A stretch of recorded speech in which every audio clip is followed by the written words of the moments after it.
It's great to see everyone, and welcome to this conversation that we're going to have this evening as part of Aftereffects Untold Histories.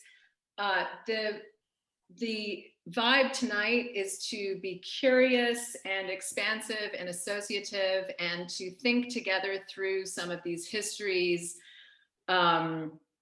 Presence is not a prerequisite in terms of being, I'm probably the only person in this group who wasn't in Dublin in the late 90s. But it's, that's basically our topic. So one of the things that we can keep in mind is that the past is unfixed, that it moves around like a rumor and an innuendo, and it's something that we can kind of call upon. It's not contained. And Leah and Niall are here with us this evening, not to necessarily authenticate what took place and how it took place, but rather to annotate for us, to mingle, to even embellish. We want to hear all the dirt. So that's their prerogative because they're the ones who are going to be speaking. So to expound, to reminisce, to go back to time travel. And so we're here to talk about Dublin in the 90s and early 2000s, and a particular intersection that perhaps was particular at that time to Dublin between art worlds, theater, drag, clubbing, underground, self-organizing, performance, and institution. And to retrieve some of that here, to think about its after effects in our time, in this time. So the way that this is going to work, I'm going to do a quick introduction. I'm just going to read out bios quickly for our two main speakers here this evening. And then Niall has prepared a blast through the past. So he's going to share his screen, and then Leah and Niall are going to have a conversation. But if you want to interrupt, or if you remember things differently, please use the chat and let us know that you have a question or there's something that you want to add, and I will call upon you. And so I think that my main job here this evening is just going to be making sure that we wrap up at a certain time in an hour. So before we start, before I read the bios, I want to thank Alyssa, Kira, and Asia, who have done an amazing job getting this whole conference together. There's one more week next week, so you can join that, and you can also see they're trying to get these conversations up online as quickly as possible.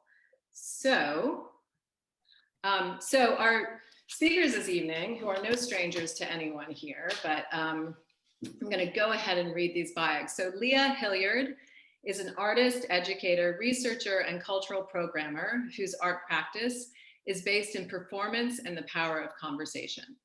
She's a lecturer in the media department at NCAD Dublin, and she has a BA from NCAD and a Master's of Science in Computer Science, Leah, from Trinity College Dublin. Back in the day, Leah was involved in the running of Powderbubble, which I think we'll hear about tonight more, and Nights of Extravaganza, and she was the artistic program coordinator at Arthouse Multimedia Center for the Arts, which incidentally, all three of us worked at different times. Little tidbit of history there. She was managing stage production in the Alternative Miss Ireland and working on Ireland's first global carnival, the Festival of World Cultures. Her experience in event management means she often has a power drill in her handbag just in case, which I do not doubt one bit. Okay. And then Niall Sweeney is one half of the London-based studio Pony Ltd, working internationally in art, design, print, theater, film, performance, installation, nightclubbing, music, publishing, and writing. He was no sooner out of art school in Dublin when he started an eternal relationship with the transformational power of glorious outsiders and dressing up and having fun. From the first alternative Miss Ireland in 1987 through to her last in 2012, licking 1990s Ireland into shape and into an unapologetic frock with gag, powdered bubble, and ham. And then on through the 2000s with his ongoing collaborations with This Is Pop Baby and the emergence of AMI, am I? AMI. Not my ignorance. Okay, AMI and Panty as a combined national queer force. Club Chroma Chlorologia. Chroma Chlorologia, his reimagining of the formal gardens and grounds at Emma is currently underway. Good, so we can all look forward to that. Okay, so now I think I can close that. And I'm going to ask Niall to share his screen. Okay, so and I'll hand it over. I'll share in a sec. I hope you can all hear me. Of course, there's an awful lot here, and so some of it might mean hurtling through a whole lot of stuff, and there might be some tripping up along the way, but we'll get there eventually. It's quite a ride, and it's quite condensed, and it's pretty much all locked between, well, in the 1990s. So, right, we'll share screen. And don't forget that chat function, everybody. Okay, so just let me know that's all working. Yep. Okay, Yep. cool. So I guess a lot of what this theme running throughout all of this is an idea of convergence, of people coming together socially, politically, creatively, places coming together, technology, time, Dublin, the economy, people coming together to make their lives, to build their own stage to dance upon because nobody else was going to do it for them, and to party and to throw the best party ever. But by party, I also mean participate, to participate together and to be participants in the now. So this story starts way back in 1986, in fact. So this is the beginning of my trajectory in all of this. So I would have been 19 and just starting in Dún Laoghaire College of Art and Design. Flickers was a disco in the Hirschfeld Centre on Fan Street, and I was doing some graphic work for them, but also Sides had opened on Dame Lane, and Sides was for the first time ever, really a dedicated gay club, dance club, that actually threw in a token straight night sometime on a Tuesday. It's normally the other way around.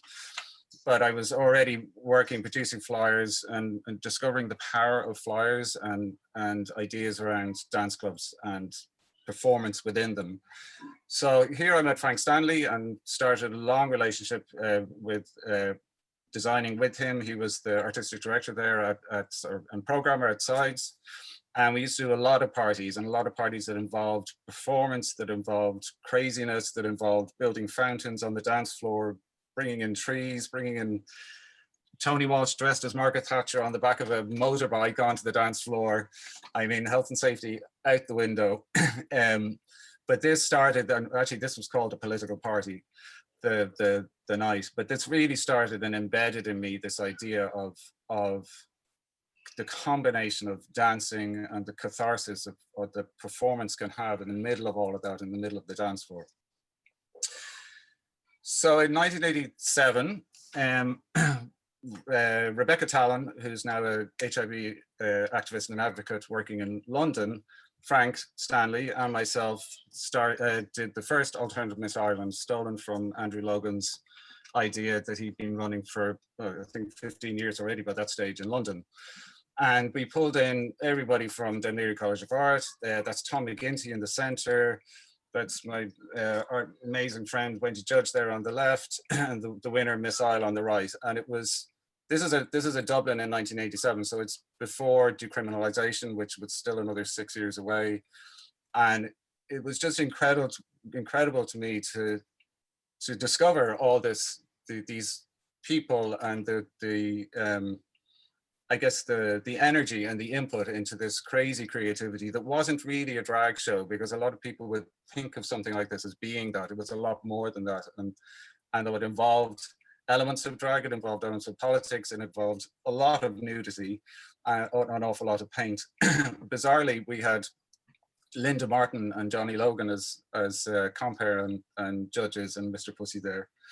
There's Tony Walsh again there in the center, and there he is with a model of Rathmines Town Hall on the left there. He was Miss Rathmines Misdemeanor.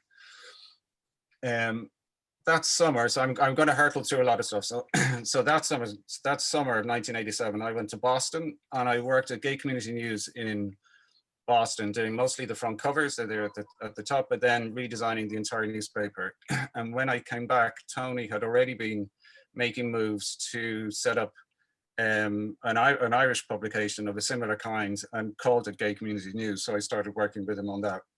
But this time in Boston really ingrained in me, because it was the height of the Reagan era, it was 1987, and I was working alongside some incredible writers and thinkers and activists and protagonists on the American scene to do with HIV and AIDS, to do with feminism, to do with all the issues that are still relevant today.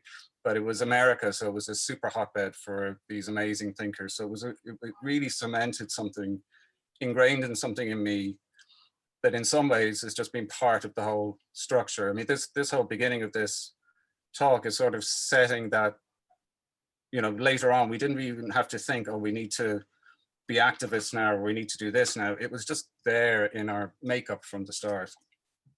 Tony, just a quick bit on Tony Walsh. Tony Walsh, there he is on the left in 1983 on the very first Pride March in Dublin. And Pride Marches, of course, became an institution for us annually, as you'll later see. And this idea of parade, of taking it to the street, of party and protest being the same thing, and the ideas of dressing up to deliver both joy and fear and discombobulation. And that's Tony in 2012 at the end of the Alternative Miss Ireland.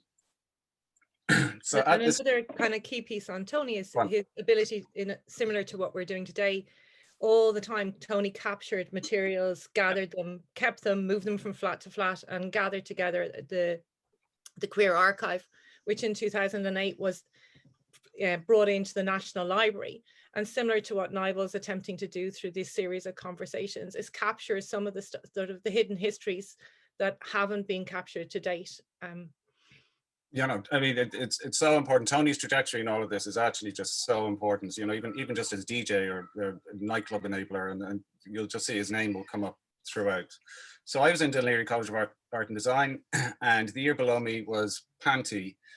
Well, actually not Panty, a sort of proto-Panty before she became Panty. This is proto-Panty, and she would subsequently head off to Tokyo on her life's adventure after leaving college, where she lived for a couple of years. And sort of the nascent Panty that we know today arrived back in Dublin some years later.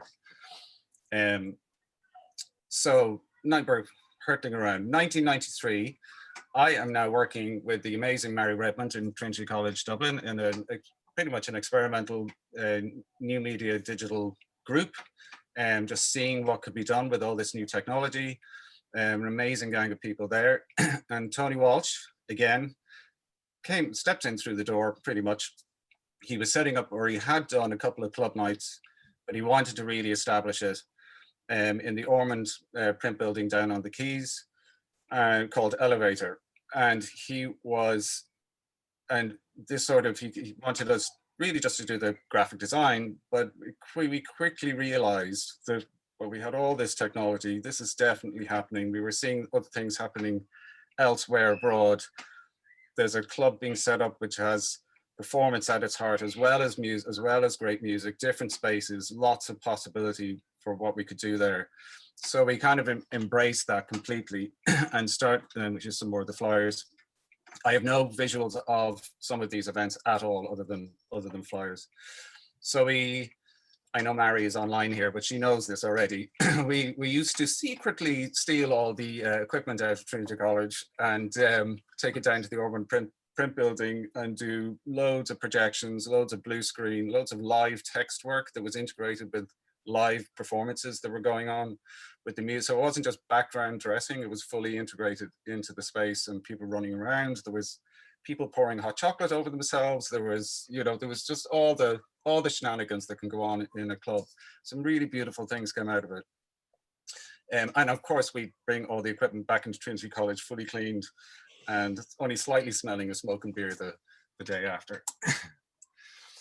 So 1993 also is a really significant year. Everything sort of seems to happen at once. So this is a store called, this is just significant in the scheme of things. Frank, who I've been working with inside himself, and Gordon Campbell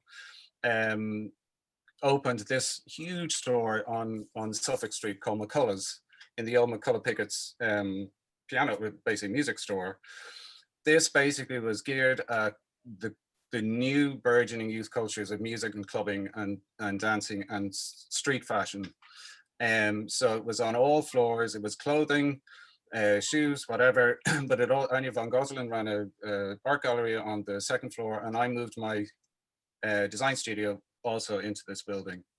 This same year, and well, actually, just to say, McCullough's then became, I guess, it's levered for like one of our Medicis. They became a promoter, a backer, fully realizing that their audience and our new club audience were the same. And in fact, McCullough's was just like a daytime club most of the time, people getting ready for the Friday night, the Saturday night. And it just involved so many of the same people. At the same time, Pod opened on Harcourt Street. And also that year, homosexuality was decriminalized. So there was this, throughout the night, throughout all of this, these constant sort of converging things that happened, and that just sort of exploded everything afterwards. So Panty had arrived back from Tokyo and was living with myself and Frank. And so we had all these, and Pod had opened. We were running around Pod together, going to these new nightclubs and whatever, but decided to start really upping the ante. So in terms of performance, we famously put Panty to work in the window of McCullough's, swinging on a giant red bell over Christmas, and you could talk to her like the ladies who appear in Amsterdam windows through an intercom on the front of the glass. And the bus drivers moved there. The Suffolk Street used to be a big bus air and thoroughfare, and they moved the bus stop to straight outside the window. So all the bus drivers, while they're waiting for the passengers to get on and off, would yak away to Panty and ogle at her in the window. But it was this, again, just this idea of discombobulation, of completely turning inside out what an idea of a performance space might be, or a club space, but still addressing the same. I guess we had the same similar audiences going on, you know, in an interchange between the people, say, going to Pod or going to Eamon Doyle's techno nights or whatever, but also beginning to get an interest in other kinds of performance and possibility. So this is a leap. So this is now 1995, and Leah had arrived in Dublin. Yeah. So I had just come from Waterford. So I'd done where I'd specialized in performance, and I had arrived to Dublin to study in NCAD. At that stage, I remember having a little flyer, like one of those flyers from the time, like an A4 page folded up, which had a little thing saying Arthouse is coming. This space will be arriving in Dublin. Mark Kenny had given it to me, and it was like, this is going to be really exciting, because we've been looking at art and technology in Waterford. So I'm from Cork, so my weekends were spent working in a pub in Cork that was kind of a place where you'd have gone to pick up flyers for Sir Henry's. So all the DJs for Sir Henry's used to pass through the pub that I worked in, and I used to work in Sir Henry's as well. So it was part of a kind of a club culture that was happening in Cork, and also hanging out in Outhouse in Cork, which was a queer space that had just started in the city, and then moved to Dublin, and was kind of, to be honest, lost, looking for my tribe, and arrived in NCAD. And then found the tribe somewhere down Sir John Rogerson's Quay. So at the same time then, so Arthouse opened, and I moved my design studio from McCullough's into the spare studio space in Arthouse.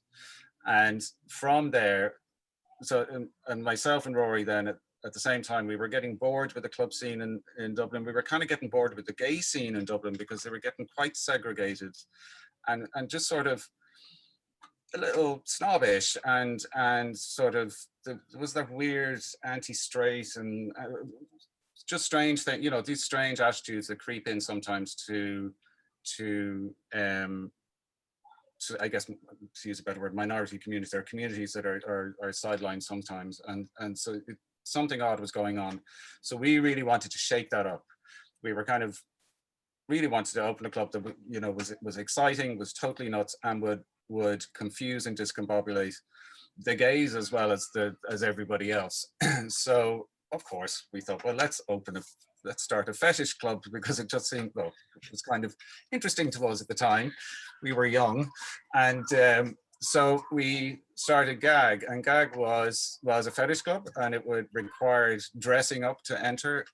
And But within the club space, we realized too that we needed to do a performance. We needed to do something extreme once a month. We were going to run it for a year, and we were going to do it every, whatever, second Saturday every month.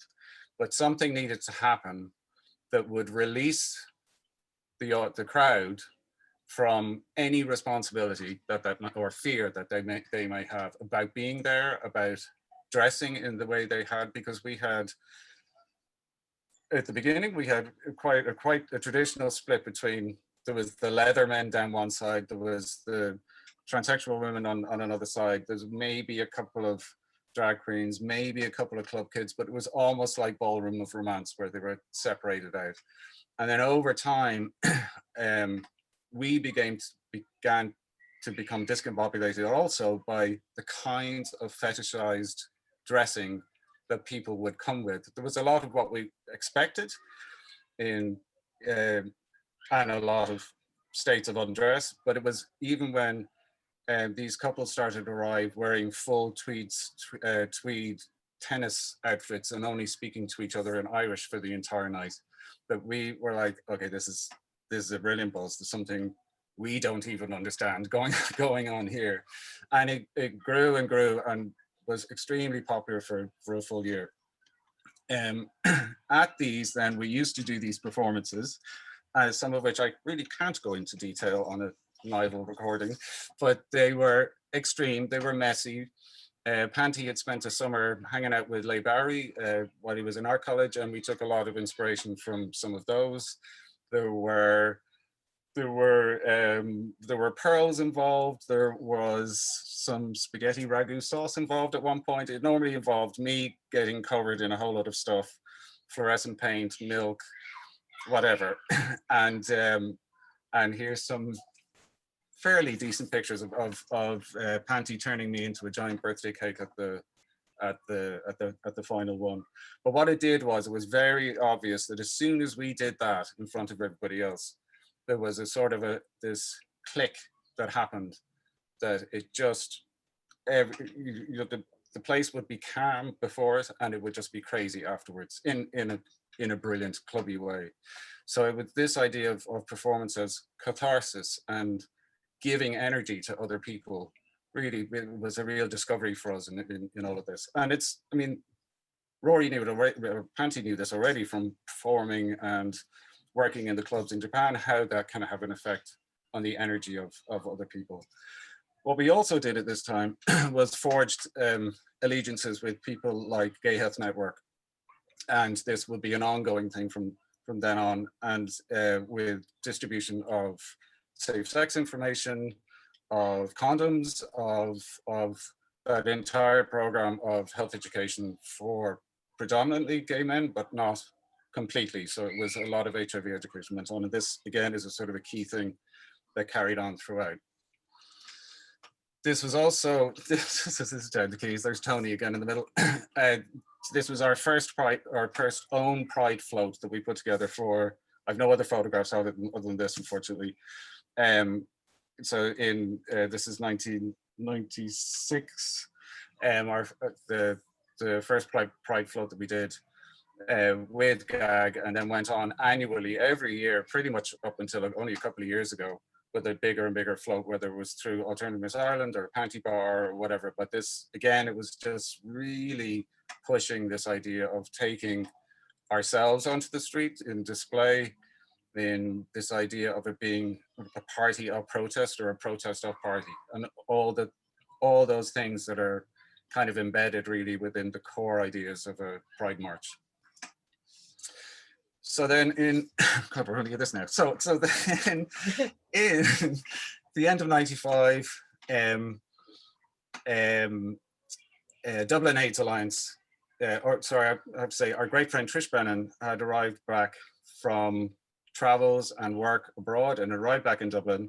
So she was in Dublin, and the Dublin AIDS Alliance came to her, myself and Panty, and asked, would we bring back Alternative Miss Ireland as a funding to see if we could raise funds for them that year. We never thought it might be anything more than that, than just a one-off. We had no idea what might happen, but we knew we had Panty. We knew we had gag, a whole year of gag behind us. We knew there was something going on. There was McCullough's, so already there were sort of foundational things that we knew, okay, we're sort of solid on this, let's go for it. But also this was hosted in the music center, which was part of one of the 5 buildings given over in Bar to culture. So, and music center being across the road from Arthouse. Yeah. So I mean, conveniently, I had my studio space right across the road from this. So at this stage you were in Arthouse? I was in Arthouse in the studio. Yeah. As a rental studio space, if you know what I mean. But already aware, like already this is going to copy, already now all this new media stuff going on around, all of this happening. So this tumble was really happening, this sort of acceleration of what we were doing. So a few quick shots from that. We had Mark Almond, we had Agnes Burnell, we Tony Walsh, of course, another entrant, and we had a whole lot of craziness. But again, it was a really great cross section of strange drag performance, but of people coming from art colleges, of people who are already in the world of performance, and this is carried on throughout. That it's not a drag show in that sense, you know. It's the greater understanding of the term drag, which I think is far more interesting. So gag came to an end at the end of 1996. We knew it was going to finish, and we were wondering about what we might do next. Pod had already been running for 3 years at this 3 years at this stage, and he had opened up the red box above Pod in the old railway station there. Almost 1,000 capacity, technically, for formerly not, but we could always squeeze that many in. And he asked us, would we like to do something? And we were like, well, it's funny you should say that, because we're kind of ready to go with something. So we had the first Powderbubble, December 1996. So Powderbubble was a party that we really wanted to throw for everyone. So we had gag, where we knew we could up the ante on that and really get a huge cross-section of people, and just to throw a great party once a month for a whole year. It's kind of what we wanted to do. We were having our own parties, but let's just have a bigger party like some of the ones we've been to elsewhere. And it was— That's where I got roped in. Because I was a student in NCAD and I was doing performance, and at that stage it was like, well, if you're into performance, you're up for this.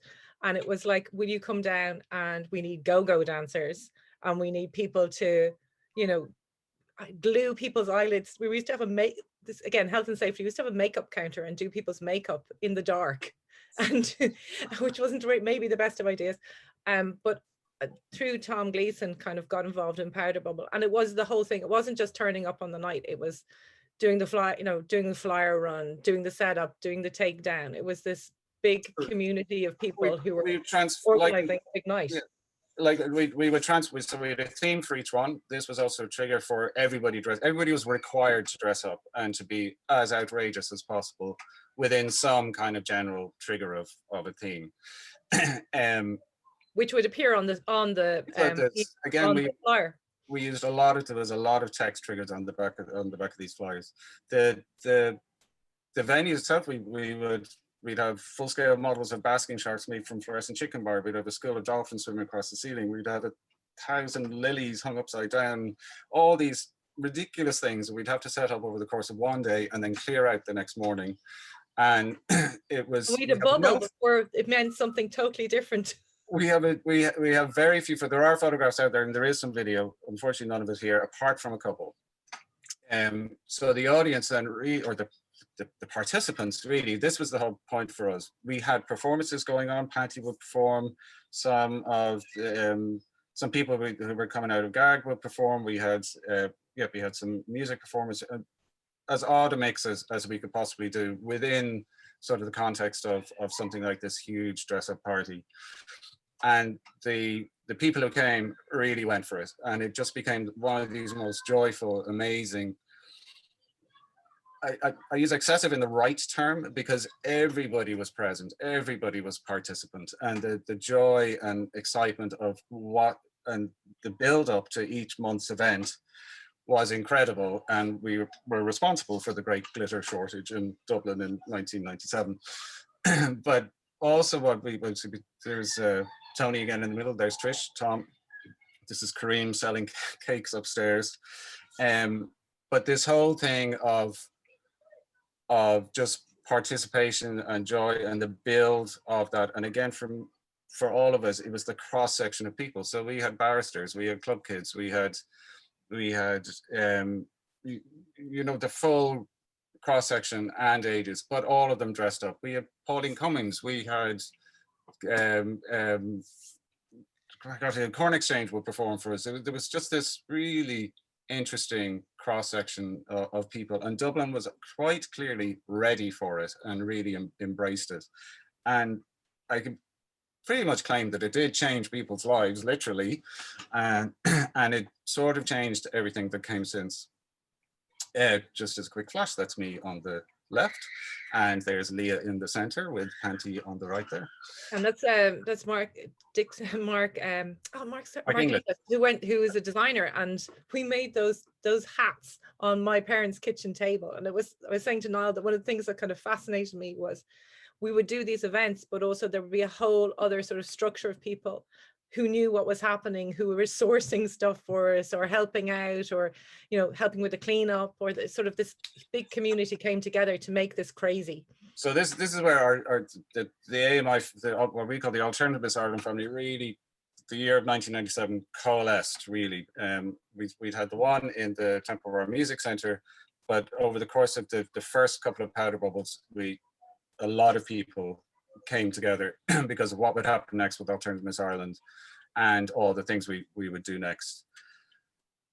We were still in 1997, the night before the second Powderbubble. So on Valentine's Day, 1997, we also started a weekly gay night in Pod downstairs from the Red Box. Now this was a very different thing. But it was serious. It was serious about its music. It was serious about dancing. It was serious about the joy and coming together of that. It was serious about the dance floor. And it was also serious about its artistry and the installations we used to do. Again, we used to go completely nuts, totally transforming the venue. We take out all the furniture and all the draping and all the bits and bobs that the club treasured so much, put in all of our own stuff, and then put it all back.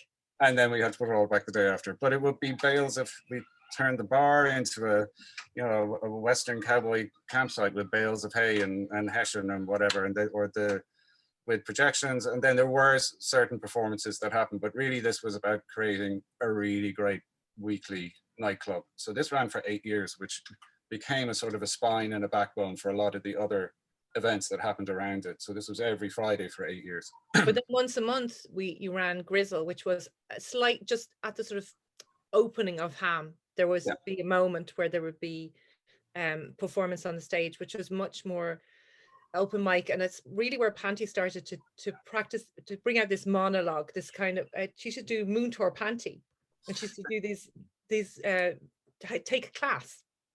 And there was a lot of people then that knew that this was a space where you could trial things or put things on. And that was kind of a curated space for performance. It was really almost like a mentoring system, because we had Powderbubble happening and we knew we were Alternative Miss Ireland, okay, we were gonna go for some more. And it was a way of creating even more participants. It was like a way of people wanted to perform now. They wanted to learn how to become like these giants of drag that were now in Dublin. So it was like a way of actually bringing these people in, and we went to the art colleges, right? Like just to with Alternative Miss Ireland, we also did that. Yeah. Like not just art colleges in Dublin, art colleges around the country, looking for people who are just doing kind of crazy things that might work on stage or might be of interest. Because there was always this intention with AMI to have a diversity. Like we had one year, we had to have 2 separate Filipino contestants, because a bit like the Rose of Tralee, there was heats being had for who would be representing the Filipino cohort in Dublin. We picture them later on.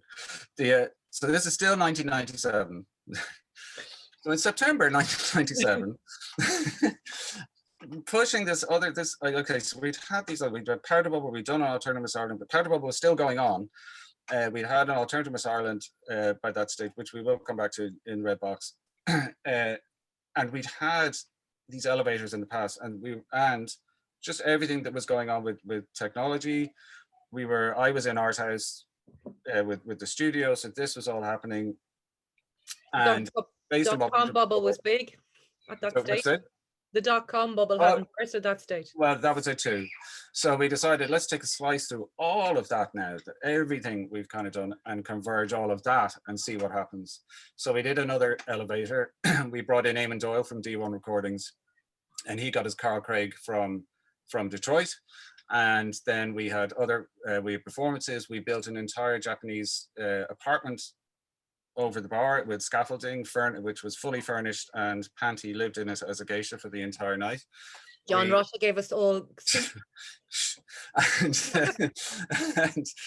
and then we have a variety of other performances. We had sideline performances, we had projection, and then we had a whole load of technologists also come in doing programming and video work and just pushing it. It was, some of it worked brilliantly, some of it didn't, but it was really amazing just to push these two quite different crowds together, because we had the dress up crowd, we had the gay crowd, we had sort of the gag crowd, but now we had all this other crowd that were the electronic music heads, the techno boys and girls, you know, and the just this other slice completely, some of which would come to Ham or whatever. So it was really interesting to get this cross mix in the venue together.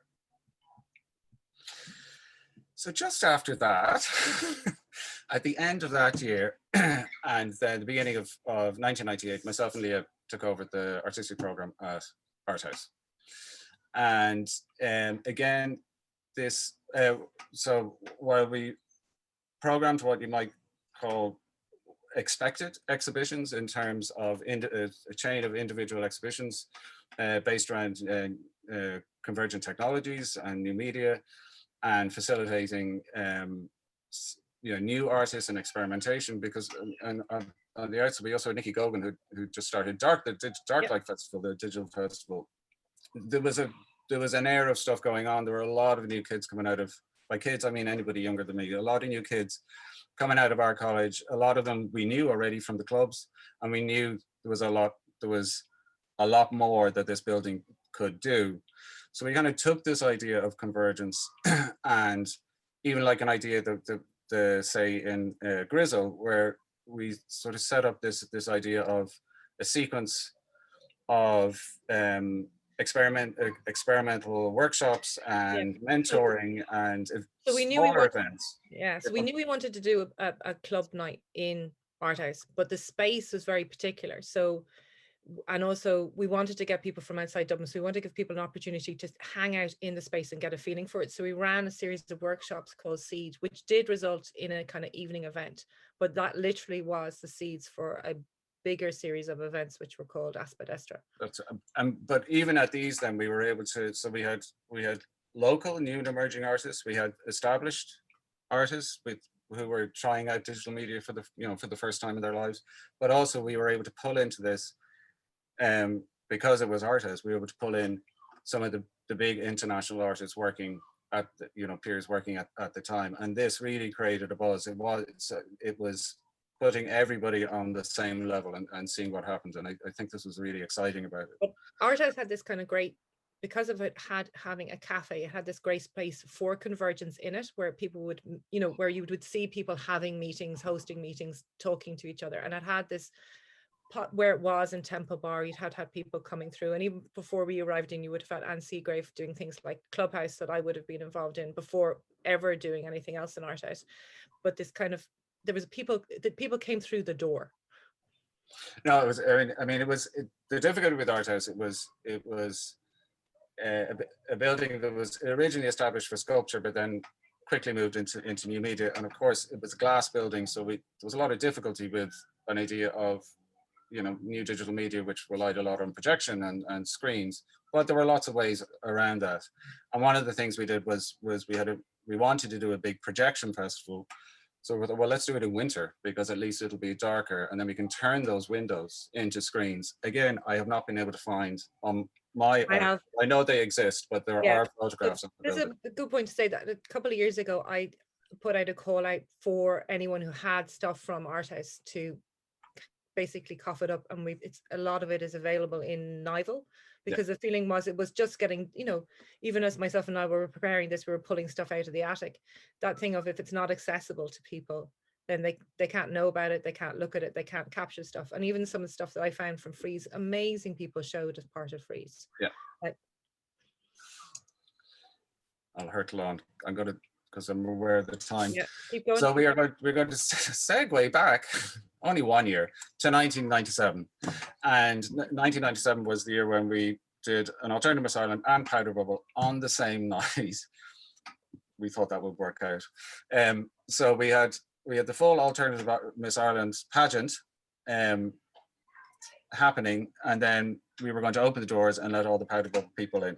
But this was the night that Shirley Temple Bar entered, and Shirley Temple Bar had been cajoled into entering by friends, like so many other people. But really, it has to be one of the most spectacular and hilarious performances that we've had. And no one ever remembers I came on after her.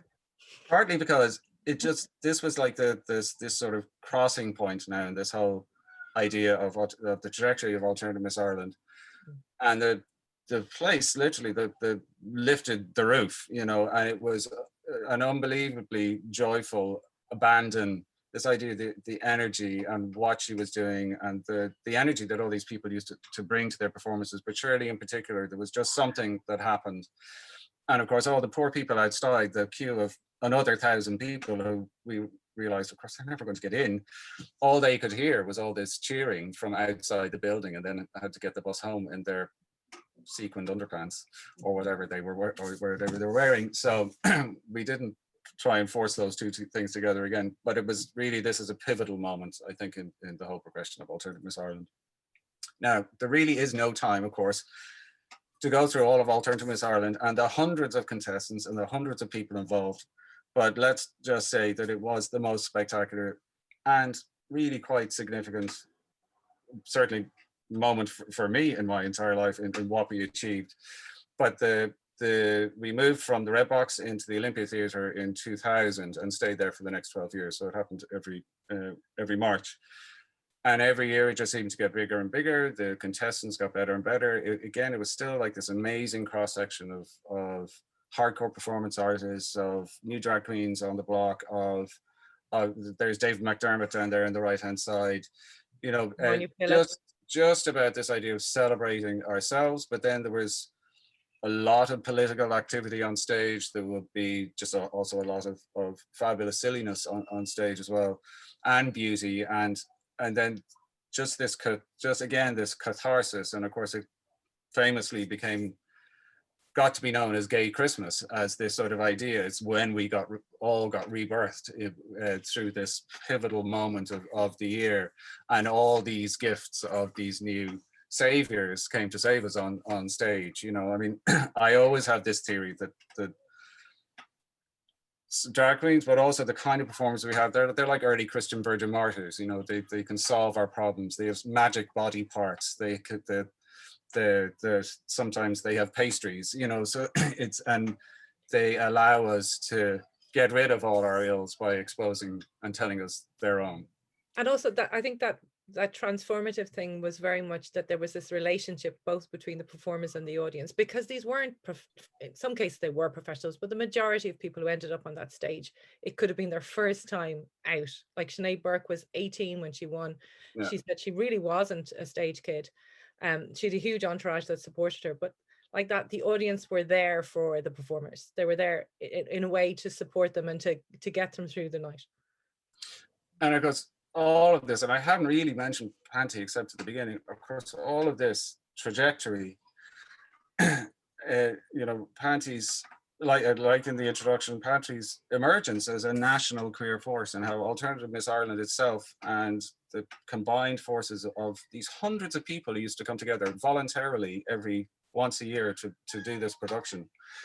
And then Panty's ability and and skills on stage and everything. And as a speaker, you know, evolved and grew throughout Alternative Miss Ireland. And it's funny because when she made that famous Noble Call speech, it's like every single speech she'd made beforehand and then nailed it in one go on that stage on the Abbey Theatre. I mean, it was absolutely exhilarating. And so that in some ways, it's the final slide. So in some way, this is the very last, this is the curtain going down on the last Alternative Miss Ireland with Martin McCann there at the front dressed as an HIV virus after singing Hold Me Now by Johnny Logan, which was got everybody else to sing in the audience. But it just this legacy and this idea of this convergence of people. And if I was saying to Leah earlier, you know, if I was to say what the legacy was, it was joy. You know, it's a legacy of joy and love and family and how you can change the world. That's it. That's great. Thank you. Oh, okay, cool. Okay. So thank you both. That's just, it's really nice to just kind of have that, as I say, kind of like time travel backwards. And I'm just thinking, I mean, there's so many things that you raised that you touched upon in terms of just ideas around organizing and what it means to just kind of be together and use the city and use institution. And so one question that I have is just how, like you mentioned a few times, things like decriminalization, AIDS crisis, also just like feelings around like expressing sexuality, having sex, being public with one's body. And I'm just wondering how aware were you guys in terms of like a community that this was, like, was this articulated at the time as a politics, as a kind of like dressing up as political, or is it like, was it, so that's part one of the question. And then part two is how, for lack of a better way to say this, how aware was like the mainstream of what this was, because you talk so much about like an art audience that kind of was able to enter into this moment. And I'm just wondering, like, was this kind of just like how people think about arts institutions, like, oh, those goofy people are just doing their crazy thing over there? Or was it something that a general public was conscious of? I think when Shirley Temple Bar ended up doing the telly bingo, that's true. Yeah. It was really a public achievement, you know. But and I also think there's this thing that you sort of mentioned about the political thing of dressing up. Those dressed up people had to move through a city. They didn't have huge money and move through limousines, you know. They traveled on buses in full drag. Yeah. The glitter from Powderbubble spread itself from all the way down Dame Street. And it wasn't necessarily like, and people, certainly AMI, when I think one of the best things about AMI was actually outside. We used to all kind of come outside and run out just to see the audience arriving. And that kind of ball of energy, like any gig happening, but all these people spectacularly dressed to go to attend something. Like clearly going to see opera, you've got people in tuxedos, and there's a set of expectation, but just because you've got dressed up to go out. I think, see, and I don't think it was that sort of conscious or directive. We had political things to do, and we had an AIDS focus with a lot of the around Alternative Miss Ireland and all of that. But the idea of dressing up, of participation, of undressing up, as it were, that's just was in us, because it was a joy to do, and there was an understanding of the sort of the interpersonal performance that could lead to, and the creativity that is, and it's this amazing way to, on your own body, to bring together all the things you've seen, your desires, your interests, and to reflect them back out, you know, and whether that's literally just in a pair of shoes, or whether it's in a whole lot of other things too, with performance and pack arts and things to say. It's kind of, that's why I was sort of saying at the beginning, it was just kind of ingrained. We knew we had to do these things. Friends were dying. There was an urgency to it as well, and there was also an urgency to establish ourselves. And I said at the beginning, I say it a lot, so people are probably bored of me saying it, is we built our own stage to dance upon because nobody else was going to do it for us. And I think that is sort of one of the key things. It's not that we really realize that. It's just we wanted to be in Dublin, so we wanted to make it.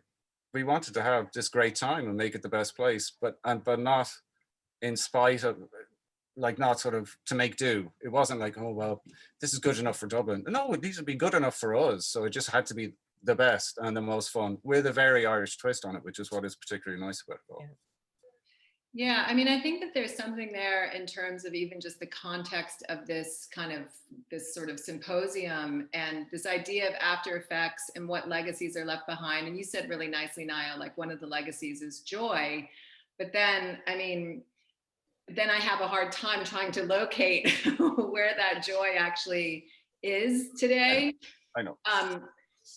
And so I guess another thing that I just think is interesting for me to see when I, looking back, I mean, first of all, my first encounter with so many of those invitations was entering Arthouse and going into that like kind of radio office space that was kind of called the studio, and finding these boxes of invitations that were left, all this stuff that was left over, and just being like, what is it? Like, what was going on in this place? Like, what was actually happening here? Is that where we left them?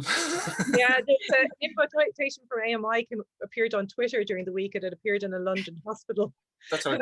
Like, why is this here?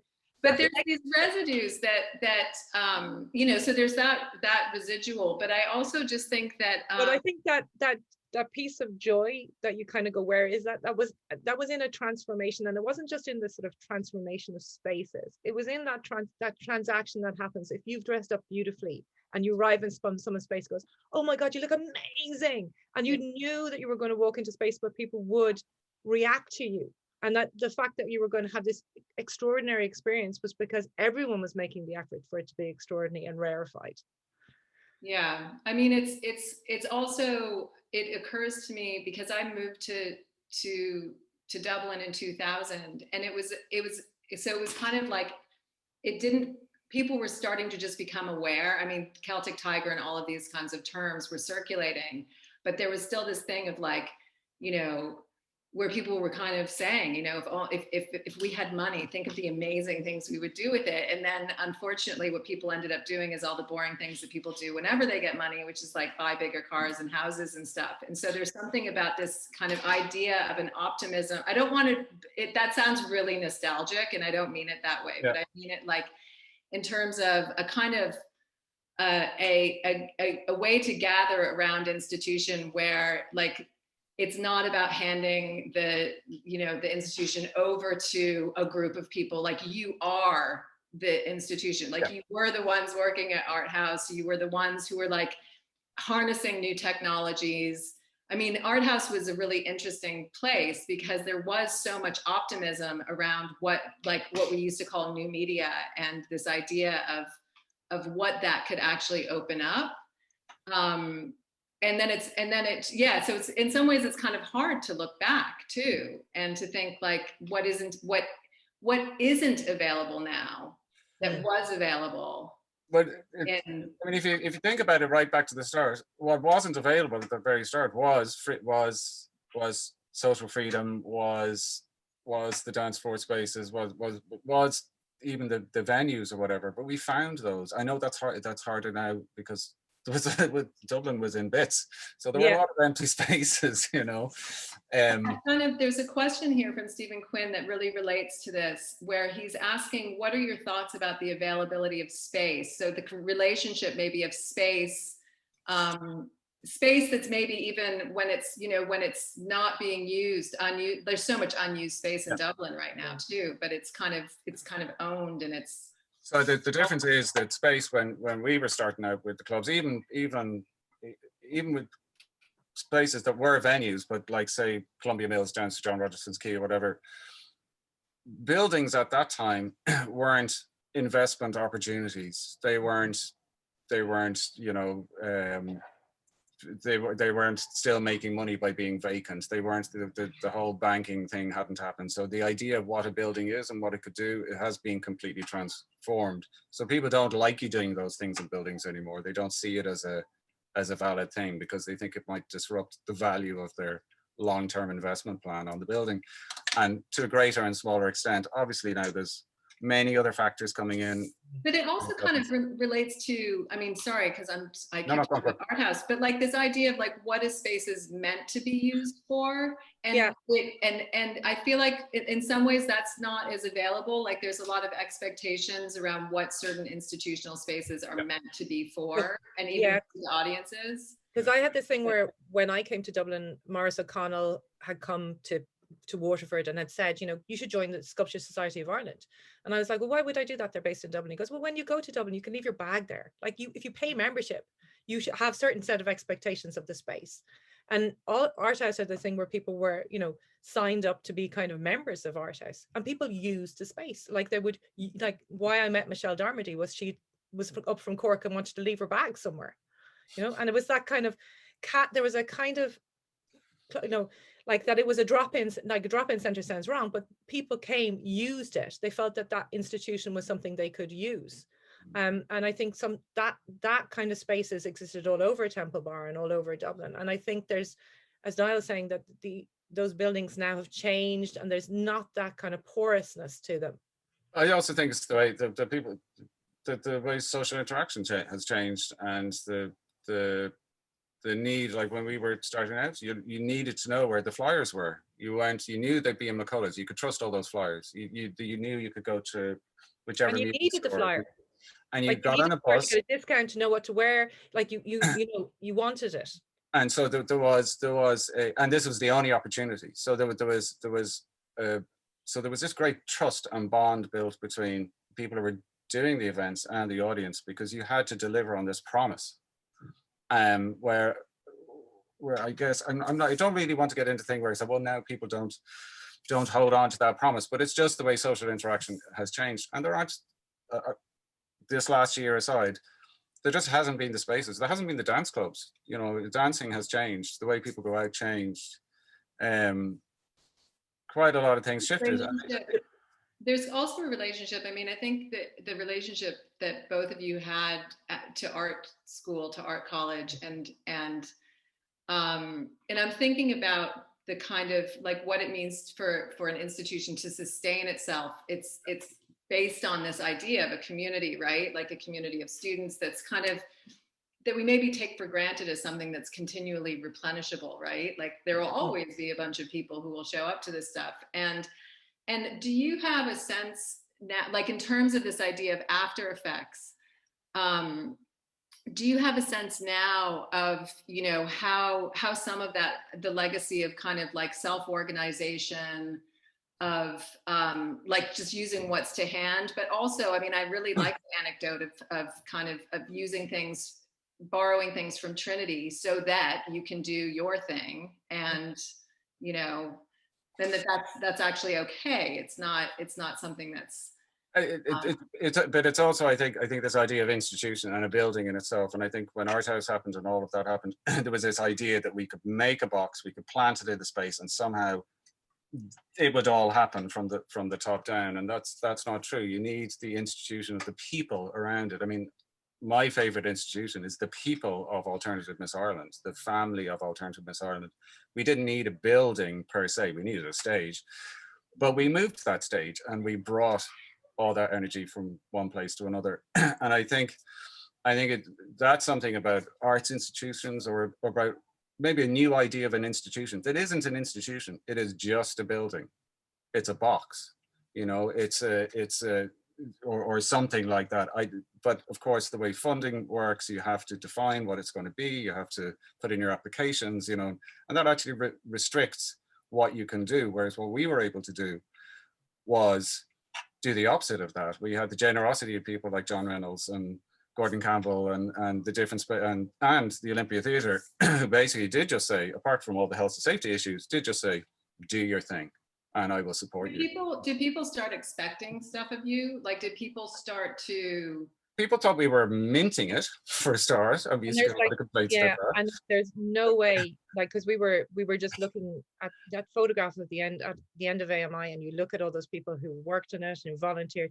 If you had to pay to do that gig, there is no way. I mean, I worked in event management afterwards, and it's like, there is no way. And we got the best of the best offering time and services and putting themselves out like for so many things. Like, and that's not because it was fundraising for HIV and AIDS organizations. That was part of it, but it was actually to participate in this movement, this changeover of movement, and then maybe to participate in some of the dressing up, and certainly in the after party and all of that tumble. But even then in the production of it, can I help out? Can I paint that bit of the stage for you?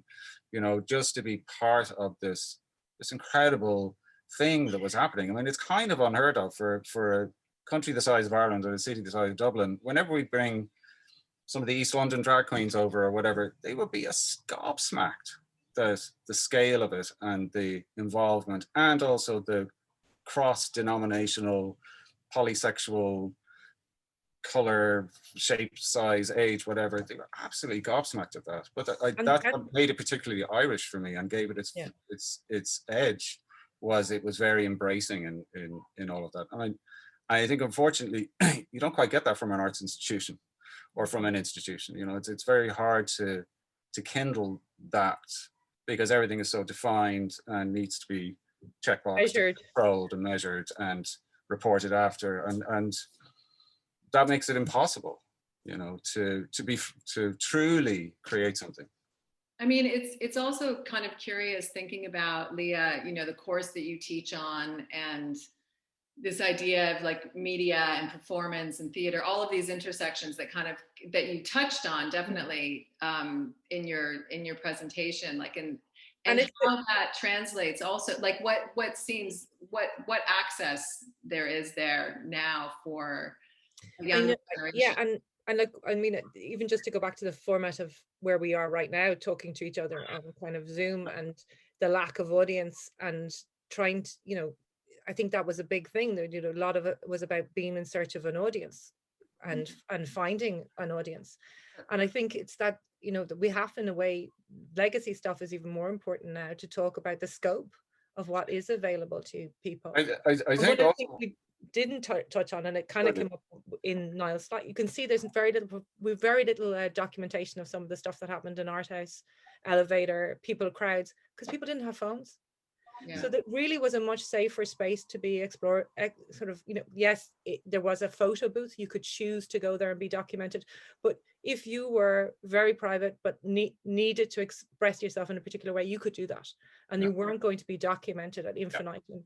Yeah. And this idea of doing things to screen is completely different. And what Niall talked about, this ability for an action in a space to totally alter the energy of that space, that's very hard to achieve over a screen of any shape, even be a projection. There's something about somebody doing a live action in a space. I think you know what's on it. I'm aware that we kind of didn't quite answer Stephen's question there in some ways, but unfortunately, we're now in a position where we're in that transitionary period, because it will come back. There will be spaces, and the equivalent of us from then are around now and will coalesce and will converge, and when the moment is right. I was just talking to Eamon last week. He was saying, you know, it'd be a really amazing time to think about picking the moment, the most incredible underground music club, because the energy and the vibe and the desire for change and for feeling like we're moving forward into the future, which is what we felt at the, you know, in 1987 Dublin, coming out of previous recession and Thatcher, you know, in control over here, and all of that going on. There are similarities. It's very different, of course. But and also, the idea of spaces is a really hard thing, because for us, we could just decide to open a club. We could go, oh, you know, let's open a club, and we'd be able to find somewhere. And that's unheard of now, with no sponsorship, no whatever. We just find a desperate empty club owner down the Keys or wherever, because they existed, you know, and that course doesn't exist. So what is that? You know, it's just impossible to say right now. My feeling is that the empty buildings in Dublin, for whatever reason and for whatever use they can put to, it's gobsmacking, and it's shocking. It's the same here. It's horrific that a building should have greater value than people, you know. Leah, did you want to say something? I don't know. I'm always the optimist. Just to go to Stephen's point, I feel that, you know, you never know when the worm turns. These empty spaces, who knows? Who knows? And it's just, you know, there is that, and everyone wants the chance of a dance. So I think we could be in luck. Yeah. I mean, I think that that there's something, there's a request here from Paula for Leah to speak. So Leah, I want you to speak. About what? Just anything. Well, I mean, maybe this comes back to, we're kind of running out of time here, but one of the things that I think that this, you know, the kind of like comes back to is this idea of an archive and what it means for things to, I mean, it's something that I think a lot of people, you know, think about quite carefully, is like when, you know, when the work of the archive is to kind of contain and then deliver to another generation, like, this is what happened, and like, if only you had been there, and, you know, this kind of idea of the object. And so I'm kind of trying to think within this conversation. I can talk to that. I can definitely talk to that, because so it's one of the things that I'm really passionate about is, and particularly as somebody who teaches in NCAD, which I think is amazing and magical, and crazy things have happened there over the years. And we're in a really sanitized period of time. And I think if we don't use the archive wisely, and we don't focus on the magic and the crazy and these really momentous things that happened, and not just talk about them, that the scope of possibility will not have been rehearsed. And that's really, really important, that people know what can happen, because I think we're going to have two years of people who are going to graduate in the most peculiar circumstances. We all have to reintegrate, but it's like, I think that thing of collective energy will be just so beneficial. And what really surprised me was 2 years ago, because last year, when you say last year, you don't really mean last year, talking to students and talking to them about the stuff that was in the archive in Nival to do with all this period of history, and them just being so excited by it, and not kind of going, oh, that was not the FOMO piece, but going, wow, these people did this happened. And that's the great thing when you see something really that pushed the envelope, that you could, that doesn't make you feel like you missed it. It makes you feel like, wow, I could do that. Yeah, and I think that that's why, in some ways, a kind of allowing the objects or the sort of the documents in the archive to not be there because they tell us what happened, but that they're there because they kind of allow us to understand that these objects can be transformative. They can be like that past, as I say, isn't fixed, and I really like this history because for me, it's pieced together from not being present at the time and thinking about like just how rumor and innuendo and kind of clashes in terms of memories are part of that history. Like, they have to be part of it. There cannot be an authority. There can't be one voice. There can't be one experience. I know that Hannah Tiernan's here, and she's been doing a lot of this work in relation to like how to think about these particular archives. So Tom Creed says, I think we're heading back to the era of the collective. All the nominees for the Turner Prize earlier today were collectives. Yeah. It's actually, that's a whole additional way that we could speak about these projects, right? Or your project, your life projects, you know, in terms of, you know, clubs and collective actions and protest as party and all of those moments, that they're not just relying on a collective, but they are the collective. You know, that's a collective moment. That's a really good point. I mean, the entirety of my working life has been about collaboration and working as collective. Every single thing I've done, apart from a couple of things, but with whether it's theatre or film or music or clubs, and it's circulating around a similar group of people are like-minded, like with This Is Pop Baby and everything, you know, that are picking up a lot of the batons of well, have picked up and really, you know, developed their own, but took this idea of putting the club into the theatre and the theatre into the club and taking it outside and putting it inside. So it's, so absolutely, I'm absolutely a firm believer in that idea of the collective, of the energy that can create, and no matter how small or large, or in the context, or whether it's a big art context or an architecture context, or There's you know, something that spins out of something else, you know. Sorry. There's just a comment here from Linda about whether or not NIVAL is collecting oral histories from this period. And I think that part of this project, if I understand it, is to do that, and to do that in a very, like, through interviews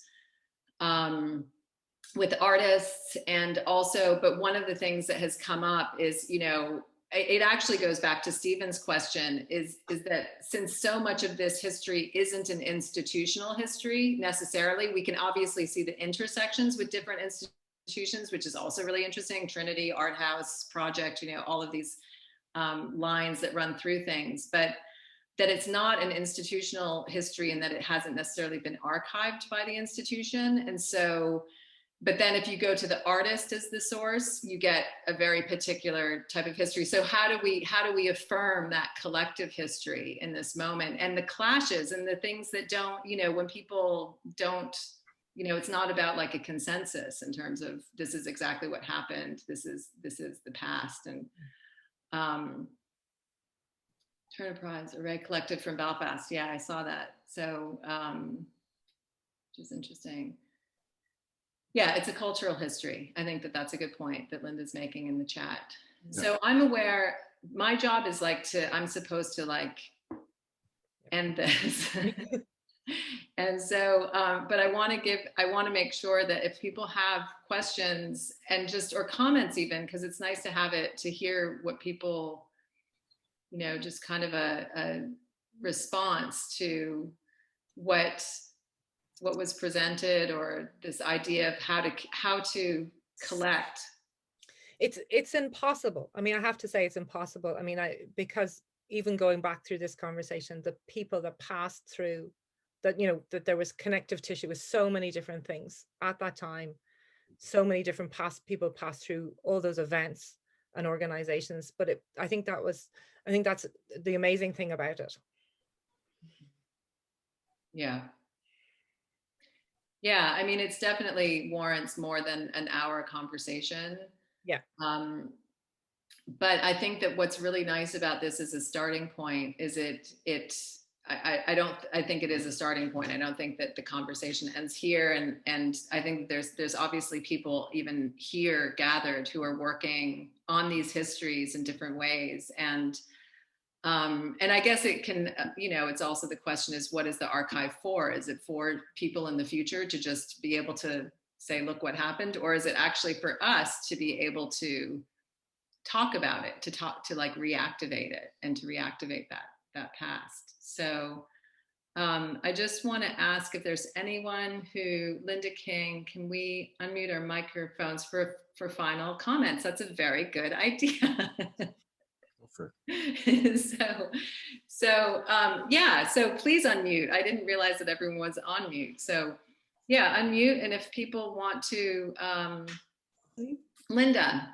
Yeah, it's very hard to put this kind of conversation into a chat, but I just like to just say to Niall, you know, I think it's really underestimated the debt of gratitude that I think Dublin owes you and your colleagues, including Trish and Leah and Rory, for what you did at a particular time. And I think it's really, really hard to capture just the hedonisticness of that period of time when Ireland was just coming out of, but it wasn't even coming out of recession. We were constantly in recession until the Celtic Tiger, and it was a perfect storm of, as you say, you know, gay rights activism, and suddenly a bit of optimism and a bit of money for once, and this, you know, the city was abandoned, so you could move into these spaces and just have these nights. But I think, you know, like, I mean, okay, I come from a background of graphic design like yourself, and, you know, very often graphic design is kind of pigeonholed into a box of sticking logos on things. And that whole activist piece that you were part of, and I know the designers have been, graphic designers have been part of that as well. It's just, it was such a huge contribution to Irish cultural history. And I'm not just saying that, you know, it really was a tremendous achievement. And I think, you know, I think Ireland does genuinely owe you a genuine debt of gratitude, because you were incredibly brave in what you were doing at a time when it was totally illegal to be doing so much of what you did. Yes, it was. I thank you for saying that. I think I don't want to cut people off, but if anyone wants to say anything, I mean, I actually think that that's a really great place to conclude. I think that is a reason, just from some of the early meetings that I was at in relation to planning this, it occurs to me that actually came up, that idea of just paying attention to moments that are perhaps lost from from our kind of collective cultural history, and to say thank you to people, but also to understand the after effect and the influence, and yeah, and that it's important to do this, to do what we're doing right now. So so with that said, I want to thank everyone for showing up, because that makes a difference. So it's really nice to see everyone and to see some faces that I haven't seen in a really long time. So so thank you, everybody. And of course, thank you so much to Leah and to Niall for sharing your archive, but also just the anecdotes and taking us through it forward and backward and forward. It was really, really nice to listen to. It was Thank you very much. A pleasure. That's cool. So I think that as I was saying, I think that these conversations are being recorded and they'll accumulate, and you can look at them again. You can share them with people, but you can also look at some of the conversations that are still to take place next week and that have already taken place over the last couple of weeks. So if we could all just, say thank you to Leah and Niall, and I'm going to, and thank you to all of you, and we will see you hopefully in the on the dance floor. We'll see you on the dance floor. We'll see you on the dance floor. Thank you. We're in that underground music club. It's gonna happen. It will happen, and it'll be amazing and discombobulating. It'll be amazing. Yeah, exactly. Okay. Thanks, everybody.